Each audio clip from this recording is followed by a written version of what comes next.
నాకు సహాయము ఎచ్చట నుండి వచ్చును, కొండల తట్టున కన్నులెత్తుచున్నాను. నాకు సహాయము ఎచ్చట నుండి వచ్చును, యెహోవా వలననే నాకు సహాయము కలుగును.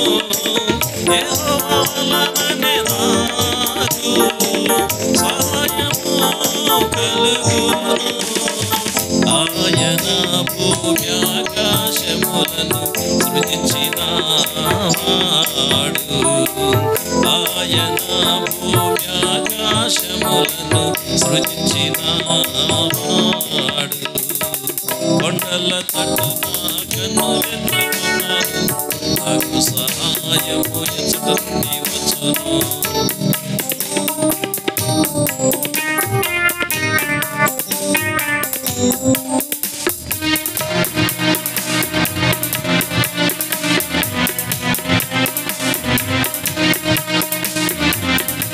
ఆయన నీ పాదము తొట్టిల్లనీయడు,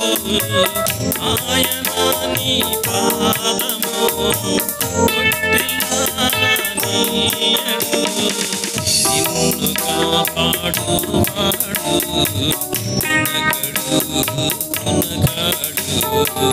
నిన్ను కాపాడువాడు కునకాడు. కొండల తట్టున కన్నులెత్తుచున్నాను, నాకు సహాయము ఎచ్చట నుండి వచ్చును. ఇశ్రాయేలును కాపాడువాడు కునకడు నిద్రపోడు, ఇశ్రాయేలును కాపాడువాడు కునకడు నిద్రపోడు. యెహోవాయే నిన్ను కాపాడువాడు, యెహోవాయే నిన్ను కాపాడువాడు.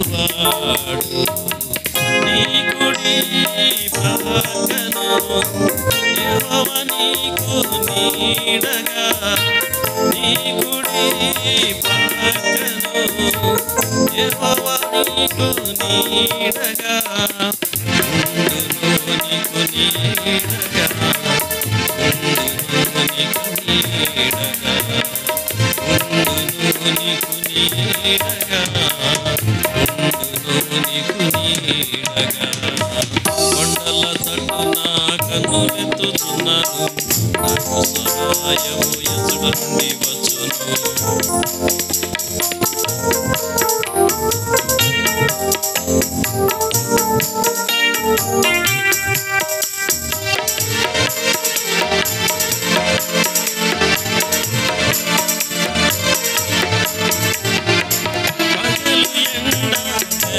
పైనను నీకు తగులదు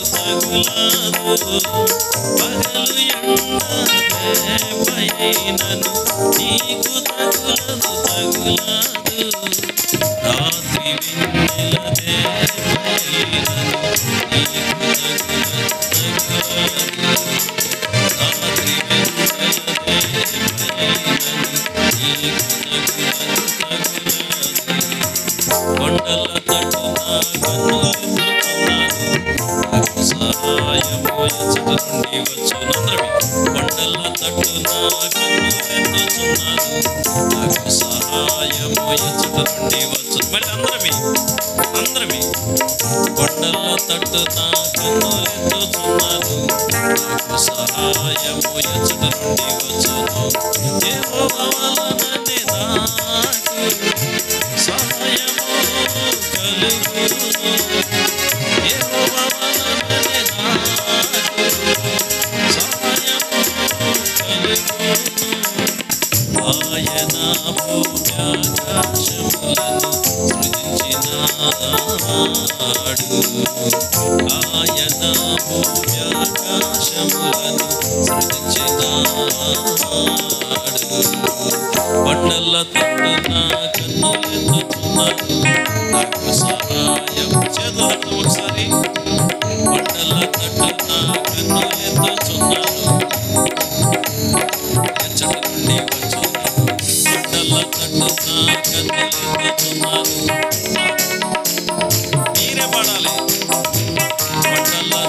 నా కన్నులెత్తుచున్నాను, నాకు సహాయము ఎచ్చట నుండి వచ్చును.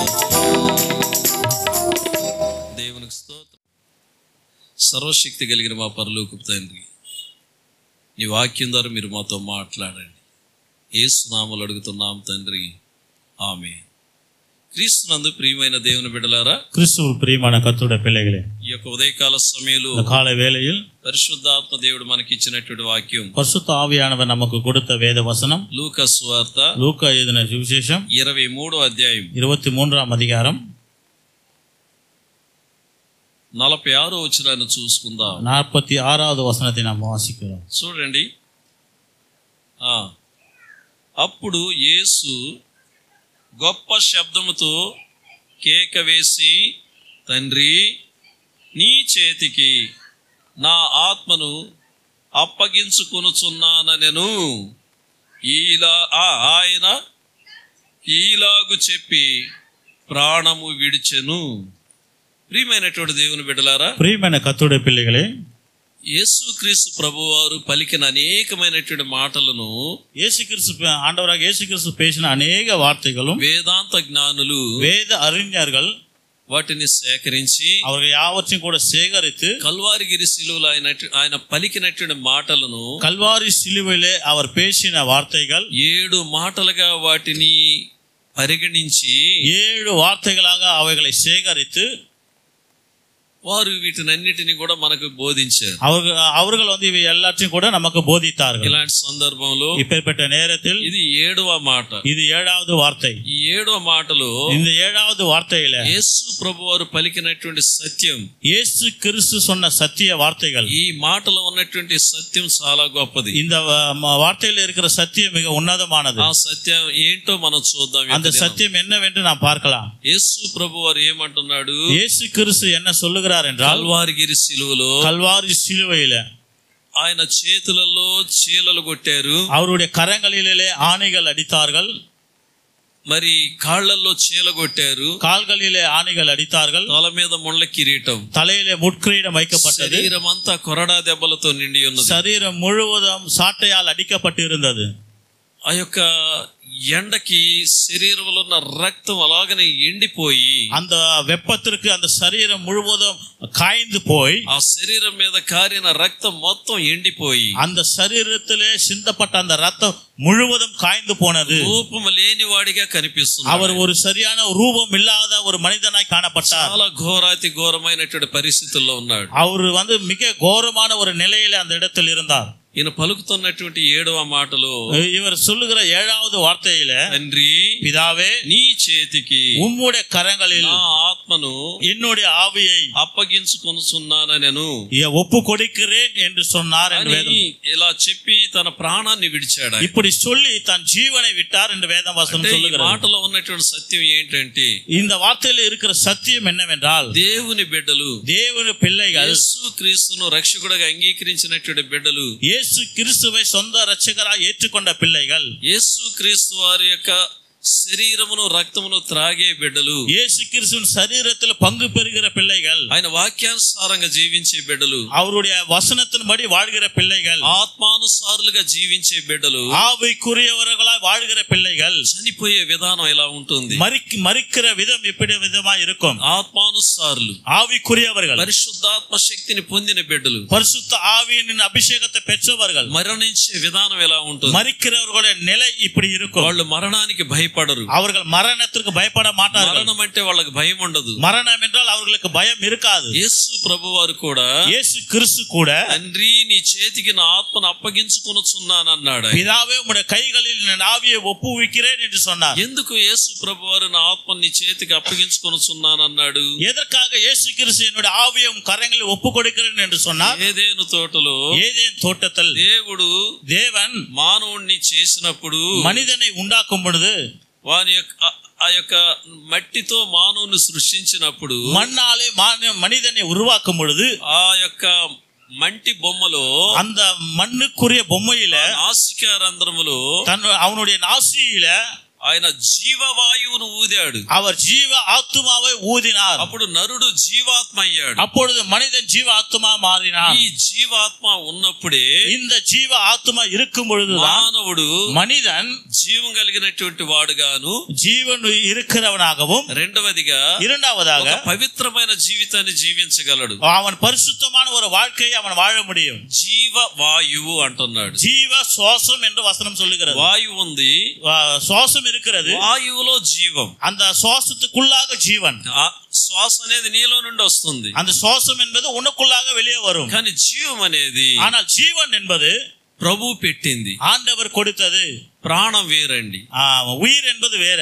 మీకు అర్థమయ్యే రీతిలో చెప్పాలంటే, உங்களுக்கு புரிந்து கொள்ள வேண்டும் சொல்லும்படியா இருக்கும் என்றால், చాలా మంది మంచి మంచి పాటలు పాడే వాళ్ళు ఉంటారు, அநேக நல்ல நல்ல பாடல்களை பாடுகிறவர்கள் இருப்பார்கள், మంచి స్వరాలు ఉన్నటువంటి వాళ్ళు ఉంటారు, நல்ல குரல் வளம் இருக்கிறவர்கள் இருப்பார்கள். వాళ్ళు పాటలు పాడేటప్పుడు அவர்கள் பாடலை பாடும் பொழுது ఆనందపడతారు, చేతులు దడతారు, ఉత్సాహంగా ఉంటారు, மகிழ்ச்சியாக இருப்பார்கள், சந்தோஷத்தோடு இருப்பார்கள், கரங்களை தட்டுவார்கள். మరి కొందరు ఉంటారు, சில பேர் இருப்பாங்க, వారి స్వరమే బాగుండదు, அவர்களுடைய குரல் வளம் நல்லா இருக்காது, మాట్లాడే విధానం కూడా సరిగా ఉండదు, அவர்கள் பேசுகிற விதம் கூட சரியா இருக்காது. అలాంటి వాళ్ళు அப்படிப்பட்டவர்கள் ఈ సందర్భాలు వాళ్ళ పాట పాడేటప్పుడు அவர்கள் பாடலை பாடும் பொழுது అలా వినాలనిపిస్తుంది, அப்படியே கேட்கணும்னு ஆசை வரும். వాళ్ళ పాడే పాటల ద్వారా அந்த பாடல்கள், அவர்கள் பாடுகிற பாடல்கள் மூலமாய் అంతరంగం కదిలించబడుతుంది, இருதயம் அசைக்கப்படும். అంతరంగంలో తెలియకుండానే కొందరికి దుఃఖం వస్తుంది, உள்ளத்தின் ஆழத்துல சிலருக்கு தெரியாமலே துக்கம் வரும். ఆ పాటలో ఉన్నటువంటి அந்த பாடலில் இருக்கிற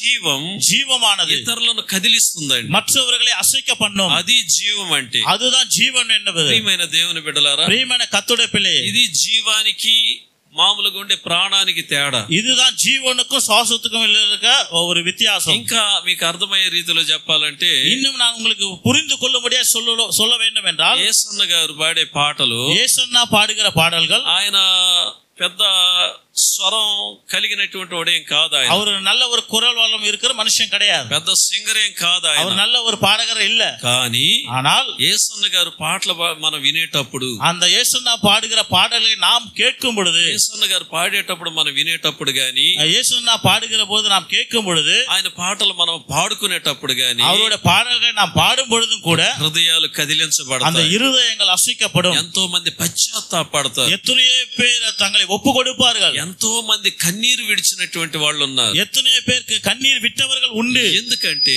ஏனென்றால் యేసన్న గారు మంచి ప్రార్థనా పరుడు, యేసన్న வந்து நல்ல ஜெபிக்கிற ஒரு மனுஷன், మంచి దైవజనుడు, ఆయన அவர் நல்ல ஒரு தேவனுடைய ஊழியக்காரர். ఆయన ప్రార్థనలో ఉండి ఉండి ప్రభువుతో కనిపెట్టి రాసినటువంటి పాటలు అవి. அவர் ஜெபத்துல இருந்து, அவர் ஆண்டவரோடு கூட இருந்து இருந்து காத்திருந்து எழுதப்பட்ட பாடல்கள் அவை. ప్రభు పరిశుద్ధాత్మ ప్రేరేపణతో పాడేవారు వాళ్ళు, அவர் வந்து பரிசுத்த ஆவியினால் நிரப்பப்பட்டு பாடுகிற ஒரு மனிதன். వారు పాడేటప్పుడు அவர் பாடும் பொழுது ఆ పాటలు ఎంతో మందిని కదిలింప చేస్తాయి, எத்தனையோ பேருடைய இருதயங்களை அசைக்க பண்ணும், కృంగినటువంటి వారిని లేవనెత్తుతాయి, சோர்ந்து போய் இருக்கிறவர்கள் எழுப்ப பண்ணும். అది జీవం అంటే. அதுதான் ஜீவன் என்பது. అర్థమవుతుందా? இப்போ புரிகிறதா? కొందరు ప్రసంగాలు చేస్తా ఉంటారు, சில பிரசங்கங்கள் செய்வாங்க, పలికేదేమో మంచి మాటలే, பேசுகிறது நல்ல வார்த்தைகள் కానీ தான், క్రియ జరగదు. ஆனால் கிரியைகள் இருக்காது. కొందరు ఉంటారు, சில பேர் இருப்பார்கள், వాళ్ళు ఏ థియలాజికల్ కాలేజీకి వెళ్ళి ఉండరు, அவர்கள் எந்த ஒரு பைபிள் காலேஜுக்கும் போயிருக்க மாட்டாங்க, పరిశుద్ధ గ్రంథంలో ఉండే మాటలు వాళ్ళు ఏదో చెప్తా ఉంటారు, பரிசுத்த வேதாகமத்தில் இருக்கிற வார்த்தைகள் அவர்கள் ஏதோ சொல்லுவார்கள், ఆ మాటలకే మనకు వినాలనిపిస్తా அந்த ఉంటుంది. வார்த்தைகளை நாம் கேட்கணும் என்று தோன்றும். ఏంటది? என்னவென்று వాళ్ళు ప్రార్థనలో ఉండి அவர்கள் ஜெபத்தில் இருந்து పరిశుద్ధాత్మ శక్తి చేత నింపబడి அவர்கள் பரிசுத்த ஆவியினாலே நிரப்பப்பட்டு వచ్చి నిలబడి మాట్లాడేటప్పుడు இங்கே வந்து அவர்கள் பேசும் பொழுது అనేక హృదయాలు కదిలించబడతాయి, அநேகருடைய இருதயங்கள் அசைக்க பண்ணும். అది జీవం అంటే. அதுதான் ஜீவன் என்று. ప్రియమైన దేవుని బిడ్డలారా, ప్రియమైన కర్తృడి పిల్లే, ఏదేను తోటలో దేవుడు ఆది మానవుడిని చేసినప్పుడు, ஏதேன் தோட்டத்துல ஆதி மனுஷனை கர்த்தர் உருவாக்கும் பொழுது, ఆ ఆది మానవుడే ఆదాము, அந்த ఆది మనుషుని தான் ஆதாம். ఆ యొక్క నాసికారంధ్రములలో ప్రభు ఊదినప్పుడు, அவனுடைய நாசிலே கர்த்தர் ஊதின பொழுது జీవవాయువునే ఊదాడు ఆయన. அவர் ஜீவ ஆத்துமாவை ஊதினார். నేను సృష్టించే మానవుడు ఎప్పుడు జీవం కలిగి ఉండాలి, நான் படைக்கிற மனுஷன் எப்பவும் ஜீவனோடு கூட இருக்க வேண்டும், ఎప్పుడు నాతో ఉండాలి, அவன் எப்பொழுதும் என்னோடு கூட இருக்கணும், అతనితో నేను నాతో అతను ఉండాలి, அவன் எப்பொழுதும் அவன் என்னோடும் கூட நான் அவனோடு கூட இருக்க வேண்டும் అన్న ఉద్దేశంతో దేవుడు సృష్టించాడు. என்ற நோக்கத்தோடு கூட ஆண்டவர் அந்த மனிதனை படைத்தார். కానీ మానవుడైనటువంటి వాడు, ஆனால் மனிதன் என்கிறவன் కొన్ని సందర్భాలలో சில வேளைகளில் అనేక విధాలైనటువంటి పరిస్థితుల మధ్యలో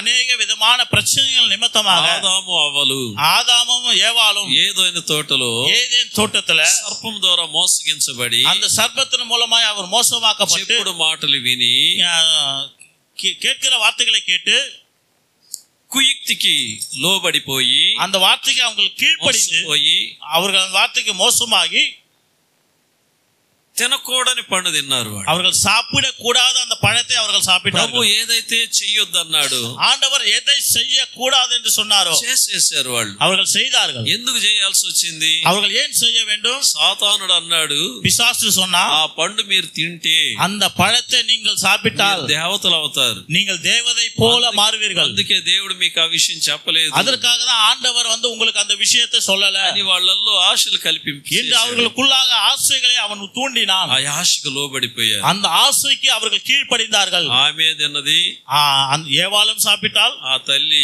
ఆదాముకి పెట్టింది. அந்த ஏவாள் தன்னுடைய கணவனான ஆதாமுக்கும் கொடுத்தார். ఇద్దరు తిన్నారు, இருவரும் சாப்பிட்டார்கள். దేవుడిచ్చిన జీవాన్ని పోగొట్టుకున్నారు. தேவன் கொடுத்த அந்த ஜீவனை இழந்து போனார்கள். జీవాన్ని పోగొట్టుకున్నారు. அவர்கள் ஜீவனை இழந்து போனார்கள். ప్రియమైనటువంటి దేవుని బిడ్డలారా, ప్రియమైన కర్తృడి పిల్లయే, ఇప్పుడు యేసు ప్రభువారు యేసు క్రీస్తు ఎందుకు వచ్చాడు?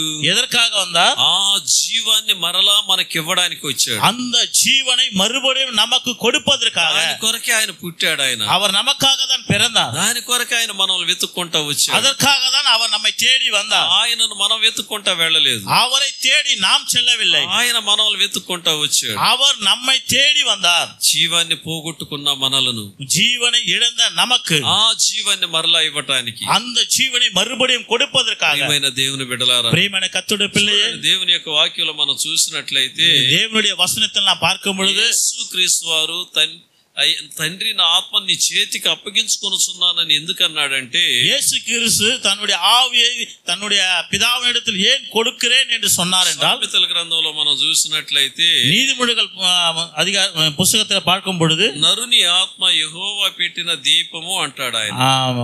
மனிதனுடைய ஆவி ஆண்டவர் கொடுத்த தீபம். దేవుని యొక్క వాక్యంలో ఆ రీతిగా సెలవిస్తున్నాడు. தேவனுடைய வசனம் அவ்விதமாக சொல்லுகிறது, నరుని ఆత్మ యెహోవా పెట్టిన దీపం. மனிதனுடைய ஆத்மா ஆண்டவர் கொடுத்த தீபமானது. ఆ దీపాన్ని నరుడు ఆర్పుకున్నాడు. அந்த தீபத்தை மனிதன் இழந்து போனான். దానిని వెలిగించడానికి, அதை எரிய வைப்பதற்காக, మానవుణ్ణి మళ్ళా బ్రతికించడానికి, அந்த மனிதனை திரும்பவும் வாழ வைப்பதற்காக ఆయన వచ్చాడు. ఆయన அவர் வந்தார். అందుకని அதற்காக தான் ఆయన అంటాడు, அவர் சொல்லுவார், నరుని ఆత్మ యెహోవా పెట్టిన దీపం.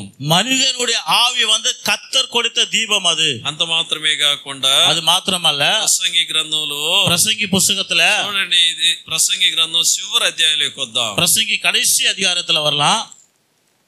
చివరి అధ్యాయంలో భక్తుడైనటువంటి ప్రసంగి అంటాడు, 12వ అధ్యాయంలో 7వ వచనంలో, భక్తనాని ప్రసంగి சொல்லுவார் 12ஆம் அதிகாரம் 7ஆம் வசனத்துல, మన్నైనది వెనకటి వలెనే మరలా భూమికి చేరును, மண்ணானது தான் முன்னிருந்த பூமிக்கு திரும்பவும் போய் ఆత్మ దాన్ని దయచేసిన దేవుని యొద్దకు మరలా పోవును అంటున్నాడు. ஆவி தன்னை தந்த தேவனிடத்துக்கு மறுபடியும் போகும் என்றும், కానీ ఆత్మ దేవుని యొద్దకు వెళ్ళాలి, కరెక్టే.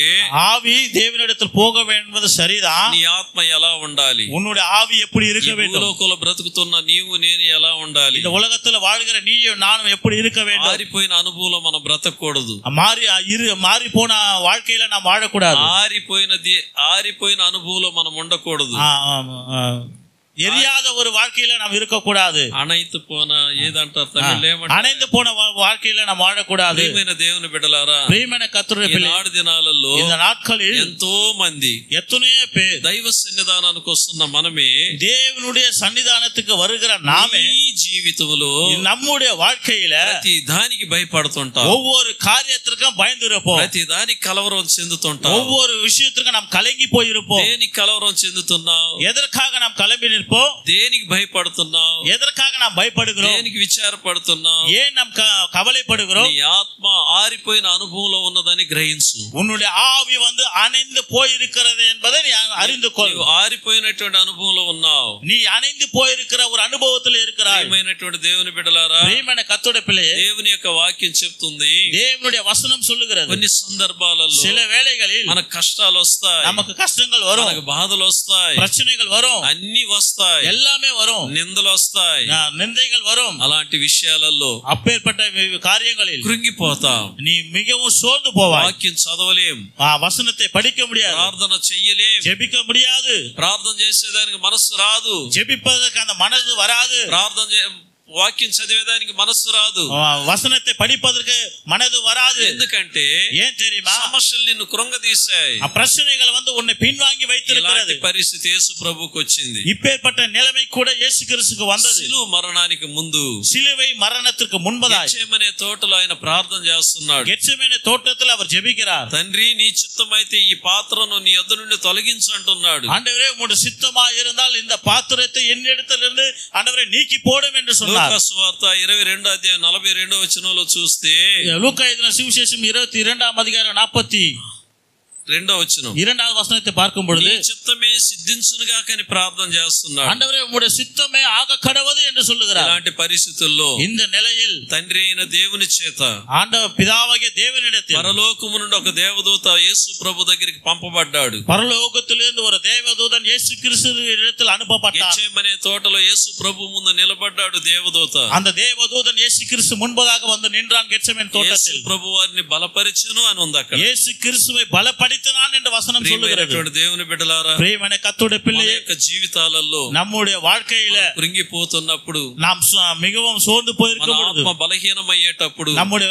ஆவியானது பலவீனமாய் இருக்கும் பொழுது, మనల్ని బలపరచడానికి ఒకడు కావాలి, நம்மை பலப்படுத்த ஒருவர் வேண்டும், ఒకరు కావాలి, ஒருவர் வேண்டும். ఆ ఒకరు ఎవరంటే அந்த ஒருவர் யார் என்றால் ప్రభువే, ஆண்டவர் தான், ఆయనే, அவர்தான், ఆయన వాక్యమే, அவருடைய వசனம் தான். ప్రియమైన దేవుని బిడ్డ, ప్రియమైన కర్తృడే పిల్లలే, ఉదయకాల సమయంలో இந்த காலை வேளையில் ఏ విషయంలో కృంగిపోయి ఉన్నావు, நீ எந்த காரியத்தில் நீ மிகவும் சோர்ந்து போயிருக்கிறாய், ఏ భయంకరమైన పరిస్థితి నీ కళ్ళ ముందు వచ్చి నిలబడి ఉన్నదో, எப்பேற்பட்ட பயங்கரமான ஒரு சூழ்நிலை உன் கண்களுக்கு முன்பதாய் வந்திருக்கிறதோ, రేపు నేనేం చేయాలనుకుంటున్నావేమో, நாளை என்ன செய்ய வேண்டும் என்று நீ நினைக்கிறாயோ, వచ్చే వారం నేనేం చేయాలి, அடுத்த வாரம் நான் என்ன செய்ய ఈ வேண்டும், నెలలో నేనేం చేయాలి, இந்த మాదத்தில் நான் என்ன செய்ய ఆ வேண்டும், యొక్క వ్యక్తికి నేను మాట ఇచ్చానే, அந்த మనుషனுக்கு நான் వాక్కు கொடுத்தேனே, నేను మాట తప్పిపోతే ఏం చేయాలి, நான் వాక్కు మారినాன் என்று சொன்னால் என்ன செய்வேன். నీ కళ్ళ ముందు నిలబడి ఉన్నటువంటి సమస్య పెద్దది అయి ఉండొచ్చు, உன் கண்களுக்கு முன்பதா இருக்கிற பிரச்சனை பெரிதா இருக்கலாம், నీ వల్ల కానిది అయి ఉండొచ్చు, அது உன்னால் முடியாததா இருக்கலாம். ఆ సమస్యను చూసి నువ్వు కృంగిపోతున్నావే, அந்த பிரச்சனையை கண்டு நீ மிகவும் கலங்கி போயிருக்கிறாயோ. ప్రియమైన దేవుని బిడ్డ, ప్రియమైన కర్తృడే నీ పిల్లే, పట్ల అద్భుతం చేయడానికి, உன் பட்சத்தில் அற்புதம் செய்வதற்கு, నీ పక్షాన ఉన్నటువంటి వాడు, உன் பட்சத்தில் இருக்கிறவர் సర్వశక్తి కలిగినటువంటి దేవుడు, அவர் சர்வ వల్లமையுள்ள தேவன். చేతులు తట్టి దేవుని నామమున கரங்களை தட்டி கர்த்தருடைய நாமத்தை மகிமைப்படுத்தலாம். నీ పట్ల అద్భుతం చేయడానికి, உன் பட்சத்தில் అద్భుతం செய்வதற்காக కృంగదీయాలనుకునే వాళ్ళు 10 మంది ఉండొచ్చేమో, உன்னை பின்வாங்கி வைக்க வேண்டும் என்று 10 பேர் இருக்கலாம். శత్రువుల యొక్క పెద్ద గుంపుగా నీ ముందు ఉండొచ్చేమో, சத்ரு என்கிற பெரிய கூட்டம் உனக்கு முன்பதா இருக்கலாம். ప్రభు వైపు చూడు, நீ ஆண்டவரை நோக்கி பார், యేసు వైపు చూడు, நீ இயேசுவை நோக்கி பார், అద్భుతం చేస్తాడు. கர்த்தர் அற்புதம் செய்வார். నువ్వు ఎదురు చూడనటువంటి అతిశయమైన కార్యాలను நீ చూస్తావు. எதிர்பார்க்காத அதிசயமான காரியத்தை கர்த்தர் செய்வார். గెత్సేమనే తోటలో గెత్సేమనే తోటத்தில் యేసు ప్రభు ముందు ఏమున్నది, இயேசு கிறிஸ்து முன்பதாக என்ன இருந்தது? సిలువ మరణం, சிலுவை மரணம் இருந்தது, అవమానాలు ఉన్నాయి, அவமானம் இருந்தது, నిందలు ఉన్నాయి, நிந்தைகள் இருந்தது, పరిహాసాలు ఉన్నాయి, பரியாசங்கள் இருந்தது, భయంకరమైనటువంటి శ్రమలు, பயங்கரமான பிரச்சனைகள். యేసు ప్రభు వారు గెత్సేమనే తోటలో ప్రార్థన చేస్తున్నారు. இயேசு கிறிஸ்து கெத்செமனே தோட்டத்தில் ஜெபித்துக் கொண்டிருந்தார். తండ్రి నీ చిత్తమైతే ఈ పాత్రను నా యొద్ద నుండి తొలగించు, ஆண்டவரே உமக்கு சித்தமானால் இந்த பாத்திரத்தை என்னிடத்திலிருந்து விலக்கும் என்று. ప్రియమైన దేవుని బిడ్డలారా, ప్రియమైన కర్తృడే పిల్లే, ప్రభువును బలపరచడానికి పరలోకము నుండి తండ్రి అయిన దేవుడు దేవదూతను పంపించాడు. இயேசு கிறிஸ்துவை பலப்படுத்தும்படியாக பிதாவாகிய தேவன் பரலோகத்திலிருந்து ஒரு தேவதூதனை அனுப்பினார். భయపడొద్దు, பயப்படாதே, భయపడొద్దు, நீ பயப்படாதே, నిన్ను బలపరచడానికి உன்னை பலப்படுத்தும்படியாக నీతో ఉన్నటువంటి వాడు, உன்னோடு கூட இருக்கிறவர், నీ కొరకు కల్వారిగిరి శిలువలో ప్రాణం పెట్టిన వాడు, உனக்காக கல்வாரி சிலுவையில் தன் ஜீவனை கொடுத்தவர், నీవు నమ్మి వచ్చిన దేవుడు సజీవుడు, ఆయన நீ நம்பி வந்திருக்கிற தெய்வம் அவர் ஜீவனுள்ளவர். ప్రియమైనటువంటి దేవుని బిడ్డ, ప్రియమైన కర్తృడే నీ పిల్లే, కుటుంబంలో ఎలాంటి సమస్య అయినా సరే, உன் குடும்பத்தில் எப்பேற்பட்ட பிரச்சனையா இருந்தாலும், అంతరంగంలో ఎలాంటి భరించలేని భారమైనా సరే, உன்னுடைய உள்ளத்துல எப்பேற்பட்ட சகிக்க முடியாத ஒரு பயங்கரமான பிரச்சனையா இருந்தாலும் భయపడనే భయపడు, நீ பயப்படவே பயப்படாதே. ఎందుకంటే ஏன் தெரியுமா? నీవు నీవు నేను நீயும் நானும் సర్వశక్తి కలిగిన దేవుని బిడ్డలం. சர்வ சக்தி உள்ள தேவனுடைய ఆయన பிள்ளைகள். మనతో ఉన్నాడు. அவர் நம்மோடு கூட இருக்கிறார். కనుక ప్రియమైన దేవుని బిడ్డలారా, ஆகவே பிரியமான கர்த்தருடைய பிள்ளைகள் చూడండి, பாருங்கள், ఈయన పౌలు అంటాడు, பவுல் சொல்லுவான், పౌలు చెప్పే ఒక్కొక్క మాట చాలా విచిత్రంగా ఉంటాయి. பவுல் சொல்லுகிற ஒவ்வொரு வார்த்தையும் விசித்திரமானவைகள். ఆయన పౌలు నిజంగా ఆయన యొక్క అనుభవాలు చాలా గొప్పవి. பவுலுடைய அனுபவங்கள் மிக உன்னதமானவைகள். చూడండి, దేవుని యొక్క వాక్యాలకు వద్దాం. பாருங்கள், தேவனுடைய வசனத்துக்குள்ள வரலாம். ఆయన నమ్మదగిన దేవుడు గనుక, அவர் நம்பிக்கையா இருக்கிற தேவனா இருக்கிறபடியால் ఫిలిప్పీయులకు రాసినటువంటి పత్రిక பிலிப்பியருக்கு எழுதின நிருபம் 4వ అధ్యాయము 4వ அதிகாரம் 13వ వచనాన్ని మనం చూద్దాం. 13వ వచనத்தை நாம் பார்க்கலாம். ఫిలిప్పియర్ 4వ అధికారం 13వ వచనం. నన్ను బలపరచువాని యందే నేను సమస్తమును చేయగలను. என்னை பலப்படுத்துகிற இயேசு கிறிஸ்துவினாலே எல்லாவற்றையும் செய்ய எனக்கு பலன் உண்டு. నిజంగా యేసుక్రీస్తు ప్రభువారిని உண்மையாகவே ஆண்டவராக இயேசு கிறிஸ்துவை గెత్సేమనే తోటలో, கெத்சேமனே தோட்டத்துல దేవుని ద్వారా పంపబడిన దేవదూత బలపరిచాడు. தேவனால் அனுப்பப்பட்ட தேவ தூதன் வந்து அவரை பலப்படுத்தினார். బలపరిచాడు గనుకనే அவரை பலப்படுத்தினபடியால் కల్వారి சிலுவையில మరణానికి ఆయన భయపడలేదు, மரணத்திற்கு அவர் பயப்படவில்லை, శ్రమలకు భయపడలేదు, பாடுகளுக்கு அவர் பயப்படல, సమస్తానికి తన్ను తాను సమర్పించుకున్నాడు, எல்லாவற்றையும் தன்னைத்தானே அவர் ஒப்புவித்தார். నిన్ను నన్ను విమోచించడానికి, உன்னையும் என்னையும் மீட்பதற்காக. సిలువ మరణములో చివరి మాట ఆయన అంటున్నాడు, சிலுவையின் மரணத்துல கடைசி வார்த்தை, తండ్రి నా ఆత్మ నీ చేతికి అప్పగించుకొనుచున్నాను, பிதாவே உம்முடைய கரங்களில் என் ஆவியை ஒப்புவிக்கிறேன், ప్రాణం విడిచాడు ఆయన என்று சொல்லி தன் ஜீவனை விட்டார். ప్రియమైన దేవుని బిడ్డ, ప్రియమైన కర్తృడే పిల్ల, ఇలాంటి అనుభవంలోకి నీవు నేను రావాలంటే, இப்பேற்பட்ட அனுபவத்துக்குள்ளாக நீயும் நானும் வர வேண்டும் என்றால் పరిశుద్ధాత్మ ద్వారా బలపరచబడాలి. பரிசுத்த ஆவியானவராலே நாம் பலப்பட வேண்டும். పరిశుద్ధాత్మ దేవుడు నీలోకి నాలోకి వచ్చినప్పుడు మనం శక్తివంతులం అవుతాం. பரிசுத்த ஆவியானவர் உனக்குள்ளாக எனக்குள்ளாக வருகிற பொழுது நாம் பலன் உள்ளவர்களாக மாறுவோம். పరిశుద్ధాత్మ దేవుడు మనలోకి వచ్చినప్పుడు, பரிசுத்த ஆவியானவர் நம் மீது வருகிற பொழுது, మనలోకి రావటం అంటే ఏంటి, మన మీదకి రావటం అంటే ఏంటి, நமக்குள்ளாக வருவது என்றால் என்ன, நம் மேல வருகிறது என்றால் என்ன. మన మీదకి వచ్చినప్పుడు நம் மீது வரும் பொழுது చేతులు తట్టి, கரங்களை தட்டி, అన్య భాషలు మాట్లాడి, அந்நிய பாஷைகளை பேசி గంతులు వేస్తాం. நாம் வந்து சத்தமிடுவோம்.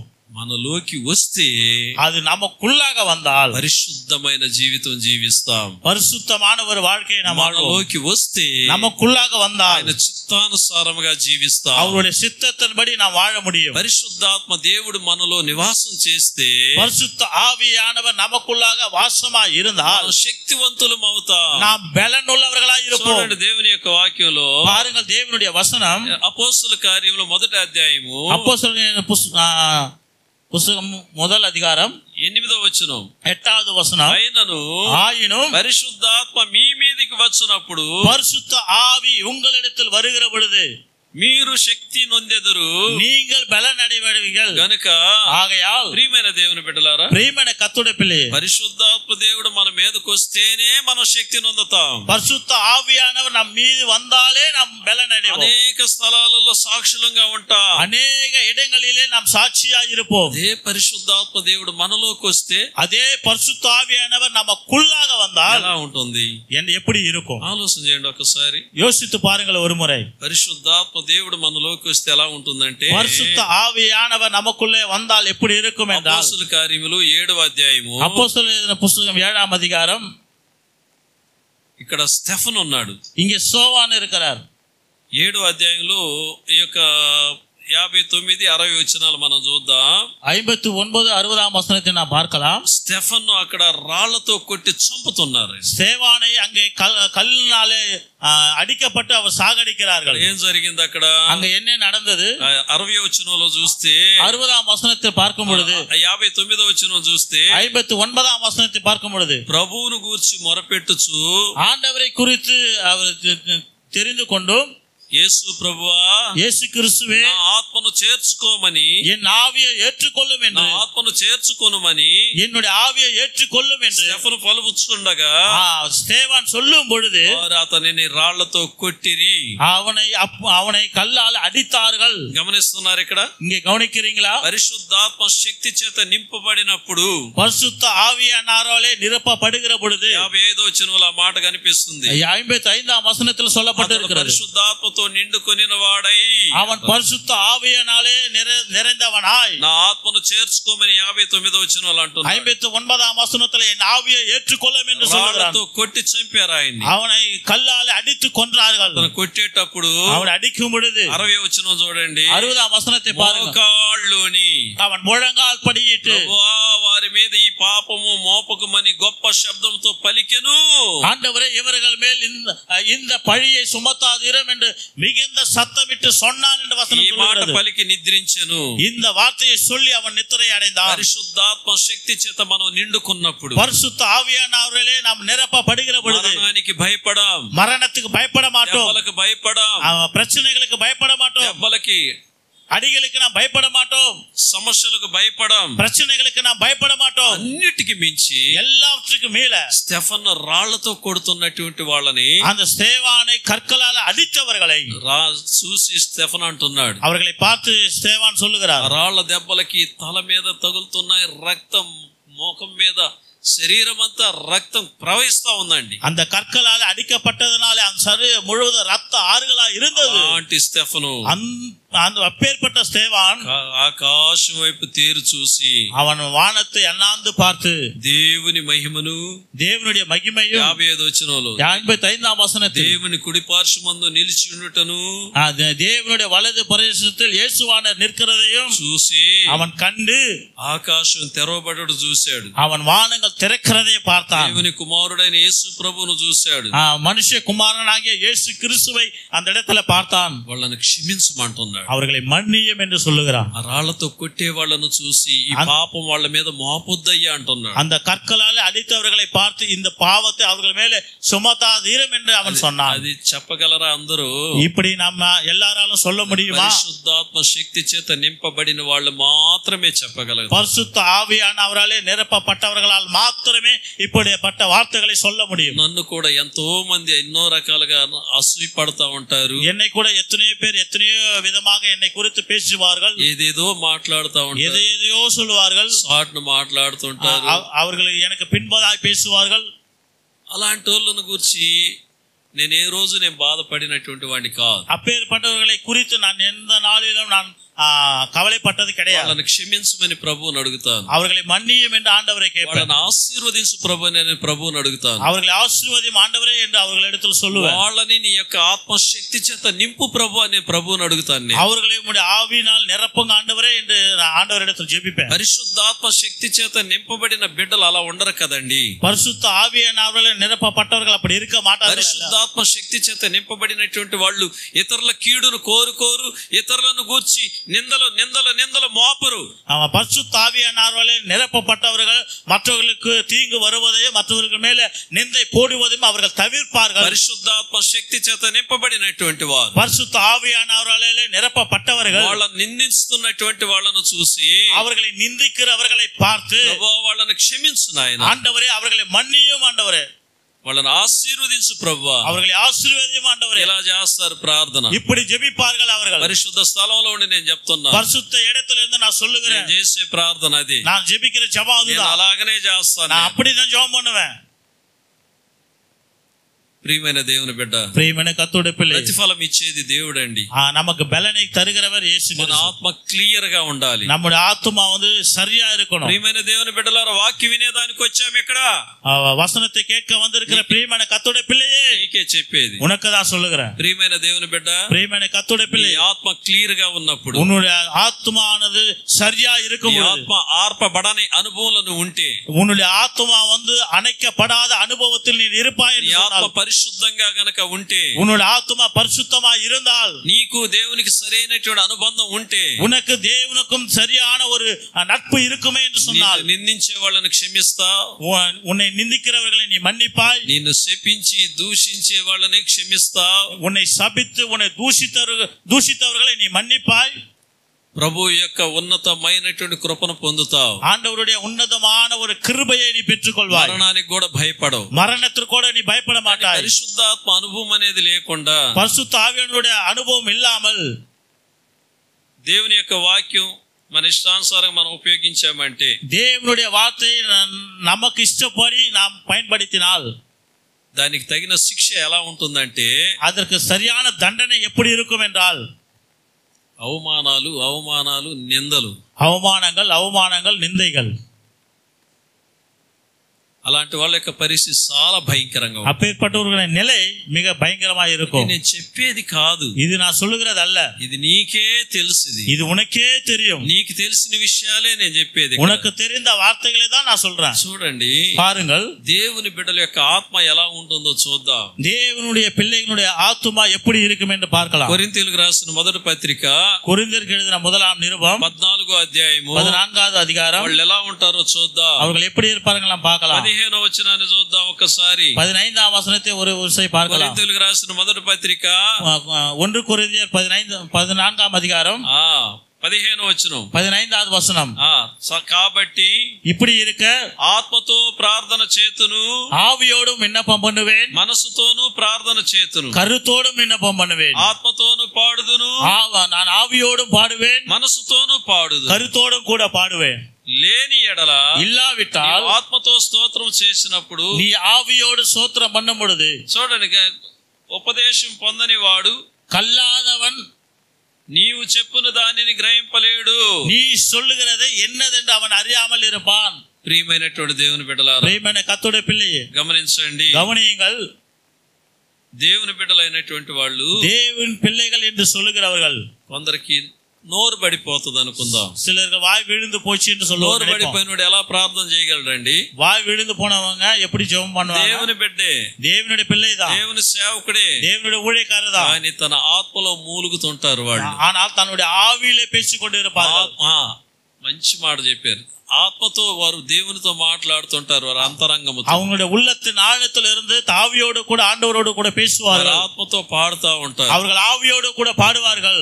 కొన్ని సందర్భాలలో சில வேளைகளில் మనం కూడా நாம் கூட పండుకొని ఉంటాం, நாம் படுத்து கொண்டு இருப்போம். మనకు తెలియకుండానే நமக்கு தெரியாமலேயே మనమే మర్చిపోయి நம்மை நாமே மறந்து போய் మన ఆత్మలో దేవుని ఆరాధన చేస్తా ఉంటాం. நம்முடைய ஆத்துமா கர்த்தரை துதித்துக் கொண்டு இருக்கும். ఆదివారం రోజు ఈ పాట పాడి ఆరాధన చేస్తే ఎలా ఉంటది? ஞாயிற்றுக்கிழமை இந்த பாடலை பாடி ஆராதனை செய்தால் எப்படி இருக்கும்? ప్రార్థన చేస్తే ఎలా ఉంటుంది? இப்படி ஜெபித்தால் எப்படி இருக்கும்? ఇలా పాడితే ఎలా ఉంటుంది? இப்படி பாடினால் எப்படி இருக்கும்? నేను పాడేటప్పుడు నా యేసయ్య నా ముందు నిలబడితే ఎలా ఉంటుంది? நான் பாடுகிற பொழுது என் ஆண்டவர் எனக்கு முன்பதாய் வந்து நின்றால் எப்படி இருக்கும்? యేసయ్య ముందు నిలబడి పాడితే ఎలా ఉంటుంది? இயேசு கிறிஸ்து முன்னாடி நின்று பாடினால் எப்படி இருக்கும்? దేవుని బిడ్డల యొక్క ఆత్మ ఆ విధంగా వాళ్ళని తీసుకుని వెళ్తాడండి. தேவனுடைய பிள்ளைகளுடைய ஆத்துமா அவ்விதமாய் கொண்டு போகும். ఈ విధమైనటువంటి అనుభవాలలో మనం ఉన్నప్పుడు, இவ்விதமான அனுபவத்தில் நாம் வாழுகிற பொழுது మరణమే మన ముందున్న, மரணமே நமக்கு முன்பதாய் நின்றாலும் మనం భయపడం, நாம் பயப்படவே பயப்பட மாட்டோம். మనం భయపడం. நாம் பயப்படவே பயப்பட மாட்டோம். బ్లాండీనా అనబడిన అమ్మాయిని గురించి ఎప్పుడన్నా విన్నారా మీరు? பிளாண்டி என்கிற ஒரு மகளை குறித்து கேள்விப்பட்டிருக்கீங்களா? అమ్మాయి పేరే బ్లాండీనా. அந்த அம்மா சகோதரி பேரே பிளாண்டினா. అమ్మాయి 16 సంవత్సరాల అమ్మాయి. அந்த சகோதரி 16 வயது நிரம்பியவள். ఆ అమ్మాయి ఒక ఇంట్లో పని మనిషి. அந்த மகள் ஒரு வீட்டுல வேலைக்காரி. ప్రభువు నమ్ముకున్న బిడ్డ, ఆండవరే ఏర్చుకున్న ஒரு మగ. యవన ప్రాయంలోనే ఇంట్లో ఉన్నటువంటి ఇంటి ఓనర్ కి వాక్యం చెప్పేది. வாலிப நாட்களிலே அந்த வீட்டினுடைய ஓனருக்கு தேவனுடைய வசனத்தை சொல்வாங்க. పని చేసేది ఆ అమ్మాయి. அந்த மகள் வீட்டு வேலை செய்கிறவள். ఆ దేశంలో ఫ్రాన్స్ దేశం, రుమానియా దేశం అనుకోండి, సరిగ్గా గుర్తులేదు నాకు. அது பிரான்ஸ் ருமானியா எந்த தேசமும் தெரியல எனக்கு சரியா. ఆ ఇంటికి వెళ్ళాలని చెప్పేది. அந்த வீட்டினுடைய எஜமானி சொல்வாங்க, చెప్పే మాటలు గాని గవర్నమెంట్ వాళ్ళు గాని విన్నారంటే నిన్ను చంపేస్తారు. நீ சொல்லுகிற வார்த்தைகளை கவர்மெண்ட் கேட்டா உன்னை கண்டிப்பா உன்னை சாகடிப்பாங்க, నీకు వద్దని చెప్పేది. இதெல்லாம் உனக்கு தேவையில்லைன்னு சொன்னாங்க. ఆ అమ్మాయి చెప్పేది, ஆனால் அந்த மகள் சொல்வது, సచ్చినా బ్రతికిన ప్రభు కొరకే అని చెప్పి, நான் மரித்தாலும் வாழ்ந்தாலும் ஆண்டவருக்காக தான். ఒక రోజు ఆ అమ్మాయిని పట్టుకొని పోయారు. ஒரு நாளில் அந்த மகளை பிடித்து கொண்டு போனாங்க. సైనికులు పట్టుకొని పోయారు ఆ అమ్మాయి. அந்த போர் சேவர்கள் அந்த மகளை கொண்டு போனாங்க. పెద్ద స్టేడియంలో, ஒரு மிகப்பெரிய ஸ்டேடியத்துல, స్టేడియానికి సెంటర్ లో, அந்த ஸ்டேடியத்தின் மத்தியில పెద్ద ఒక కొయ్యిని బాతారు. ஒரு மிகப்பெரிய ஒரு கொம்பை நாட்டி ఆ కొయ్యికి ఈ అమ్మాయిని కట్టేశారు. அந்த మరத்துக்கு இந்த மகளை కట్టి போட்டாங்க. ఆ స్టేడియంలో 25,000 మంది జనాలు వచ్చారు. அந்த స్టేడియத்துல 25,000 జనங்கள் வந்தாங்க. బ్లాండీనాని ఈ రోజు సింహాలకి ఆహారంగా వేస్తున్నారు. பிளாண்டினாவை இன்னைக்கு சிங்கங்களுக்கு ஆகாரமா கொடுக்கறாங்க. దేశంలో అనౌన్స్మెంట్ చేశారు. இன்று அந்த தேசத்துல அவர்கள் అనౌన్స్మెంట్ பண்ணாங்க. చూసేదానికి 25,000 మంది వచ్చి గ్యాలరీలో కూర్చొని ఉన్నారు. அந்த ஸ்டேடியத்தின் கேலரியில 25,000 பேர் அவரை பார்க்கும்படியா வந்தாங்க. 50,000 కళ్ళు ఆ అమ్మాయిని చూస్తున్నాయి. 50,000 கண்கள் அந்த மகளை பார்த்து கொண்டிருந்தது. ఇలాంటి సందర్భంలో இந்த வேளையில் బాగా ఆకలిగా ఉన్నటువంటి సింహాలని, நல்லா పసితిరుக்கிற சிங்கங்களை, ఒక 4 సింహాలని 4 சிங்கங்களை వదిలేరండి. அந்த கிரவுண்ட் நடுவுல விட்டாங்க. సింహాలు పరుగులెత్తుకుంటా వచ్చాయి. அந்த சிங்கங்கள் ஓடி வந்து கொண்டிருந்தது. ఆ అమ్మాయి దగ్గరికి వచ్చి గమ్మున పండుకున్నాయి. அந்த மகள் இடத்துல வந்து சரியா அமைதியா உட்கார்ந்து கொண்டாங்க. అందరూ 25,000 మంది చేతులు తట్టారు. 25,000 பேர் கையை தட்டினாங்க. ఇదేంది ఆశ్చర్యం అని. இது என்ன ఆశ్చర్యமா இருக்கிறது. సంతోషంతో కాదు, అదేదో వాళ్ళకు ఒక ఆశ్చర్యంగా ఉంది. சந்தோஷத்தினால அல்ல, அவர்களுக்கு அது ஒரு ஆச்சரியமா இருந்தது. సైలెంట్ అయిపోయారు. మళ్ళీ மிக சைலண்டா இருந்தாங்க. సింహాలను తీసుకెళ్లారు. அந்த சிங்கங்களை கொண்டு வந்தாங்க. ప్రక్కనే பக்கத்திலேயே ఒక కుర్చీ, ఇనప కుర్చీని పెట్టారు. ஒரு இரும்பு சேரை கொண்டு வந்தாங்க. ఇనప కుర్చీ క్రింద భయంకరమైనటువంటి మంటలు పెట్టారు. அந்த இரும்பு சேர் கீழே பயங்கரமான நெருப்பை உண்டாக்குனாங்க. ఆ కుర్చీ కూడా ఎర్రగా నిప్పులాగా సూర్యుడిలాగా అయిపోయింది. அந்த நெருப்பு கூட சூரியனை போல எரிந்து கொண்டிருந்தது பயங்கரமா. అలాంటి కుర్చీలో తీసుకెళ్లి ఆ అమ్మాయిని పెట్టారు. அப்பேற்பட்ட சேர்ல கொண்டு வந்து அந்த மகளை உட்கார வைக்கும்படியே கொண்டு வந்தாங்க. కుర్చీలో కూర్చోగానే, அந்த சேர்ல உட்கார்ந்த உடனே, యేసయ్యా, இயேசுவே, ఇదిగో నీ బిడ్డని, నేను వస్తున్నాను నీ దగ్గరికి అన్నది. இதோ உம்முடைய பிள்ளையாக நான் உம்மிடத்துல வருகிறேன் என்று சொன்னாள். ఇలాంటి పరిస్థితుల్లో, இப்பேற்பட்ட நிலையில் అందరూ కూడా ఆశ్చర్యపోయారు. எல்லாரும் கூட ஆச்சரியப்பட்டாங்க. ఆ గ్యాలరీలో ఉన్న 25,000 మంది లేచి నిలబడ్డారు. அந்த கேலரியில் இருந்த 25,000 பேர் எழுந்து நின்னாங்க. విషయం ఏంటంటే, விஷயம் என்னவென்றால், మరణానికి ఆ అమ్మాయి భయపడలేదు. மரணத்திற்கு அந்த மகள் பயப்படவில்லை. అలాగనే చనిపోయిందండి. அவள் அப்படியே மரித்து போனாள். இப்பொழுது మన ఊహ, நம்முடைய ஒரு நம்முடைய யூகம், అమ్మాయి చనిపోయింది, அந்த மகள் மரித்து போனால், అమ్మాయి ఆత్మ ఎక్కడికి వెళ్ళి ఉంటుంది? அந்த மகளுடைய ஆவி எங்கே போயிருக்கும்? దేవుని రాజ్యానికి వెళ్ళి ఉంటుంది కదా. தேவனுடைய ராஜ்யத்துக்கு போயிருக்கும் இல்லையா? ఇప్పుడు దేవుని రాజ్యంలో, தேவனுடைய ராஜ்யத்துல 12 మంది శిష్యులు కూర్చొని ఉంటారు. 12 சீஷர்கள் அமர்ந்திருப்பாங்க. యేసు ప్రభు సింహాసనం మీద కూర్చొని ఉన్నాడు. இயேசு கிறிஸ்து சிங்காசனத்தில் உட்கார்ந்திருந்தார். పేతురు, యోహాను, తోమా అందరూ ఉన్నారు. பேதுரு, தோமா மற்ற எல்லா சீஷர்களும் அந்த இடத்துல இருந்தாங்க. అమ్మాయి వెళ్ళంగానే, அந்த மகள் போன உடனே ఏం చేసి ఉంటారు వాళ్ళు? அவர்கள் என்ன செஞ்சிருப்பாங்க? అందరూ లేచి నిలబడి ఉంటారు. எல்லாரும் எழுந்து நின்று இருப்பாங்க. ఆ అమ్మాయికి సుస్వాగతం పలికొంటారు. அந்த மகளுக்கு வந்து வரவேற்பு கொடுத்திருப்பாங்க. అంత గొప్పగా ఆ అమ్మాయిని పిలిచి ఉంటారు. எவ்வளவு ஆச்சரியமா அவங்க அந்த மகளை அழைத்திருப்பாங்க. దేవుని బిడ్డలు, தேவ பிள்ளைகள், దేవుని బిడ్డలు தேவ பிள்ளைகள் ప్రభు కొరకు మరణించినప్పుడు ஆண்டவருக்காக மரிக்கும் பொழுது పరలోక రాజ్యంలో వారికి ఉండే ఘనత గొప్పది.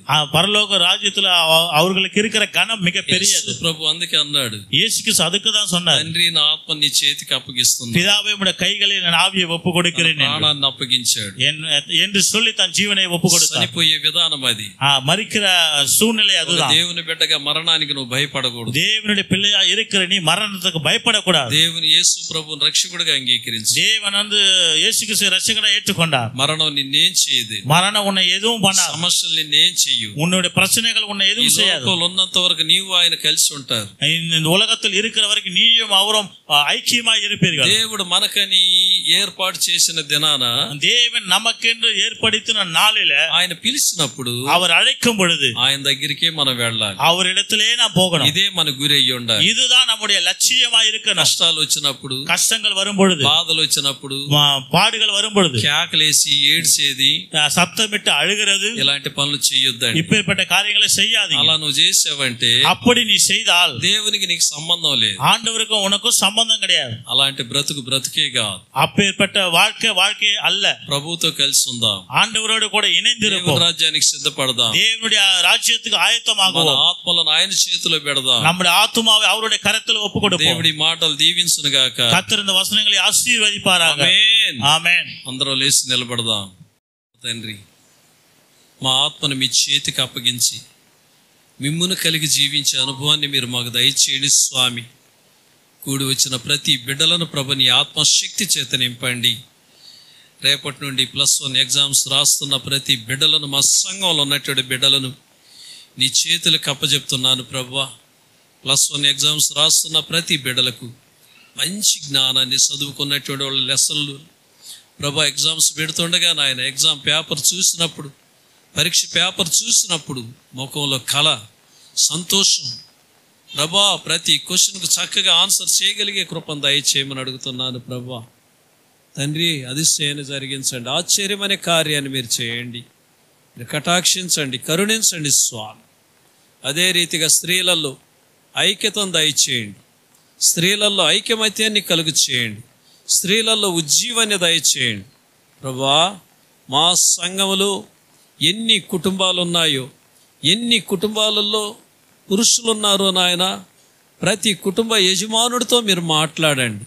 ప్రతి కుటుంబ యజమానుడు నీ మందిరానికి రాగలిగే కృపను దయచేయండి.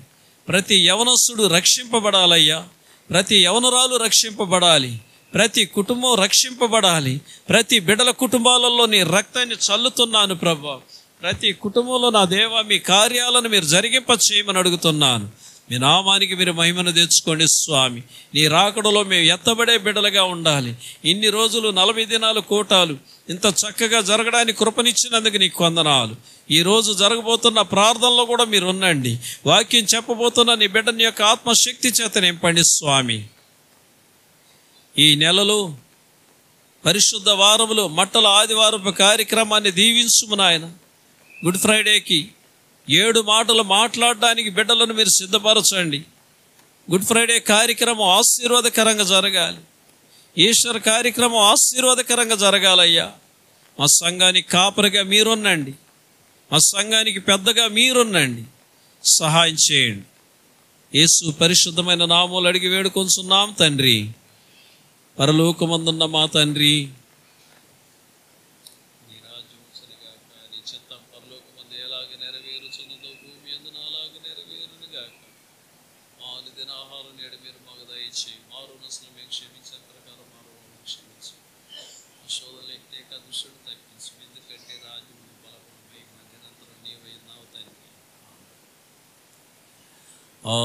ఆశీర్వాదముల్ మా మీద వర్షింపచేయుమీశా.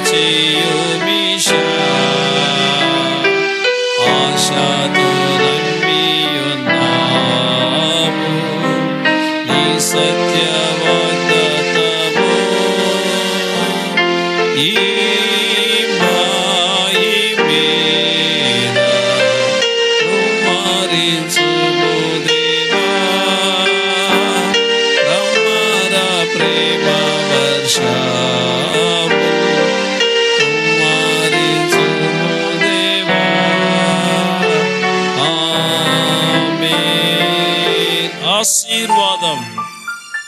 తండ్రి, నా ఆత్మను నీ చేతికి అప్పగించుకొనుచున్నానన్న యేసు క్రీస్తు కృప,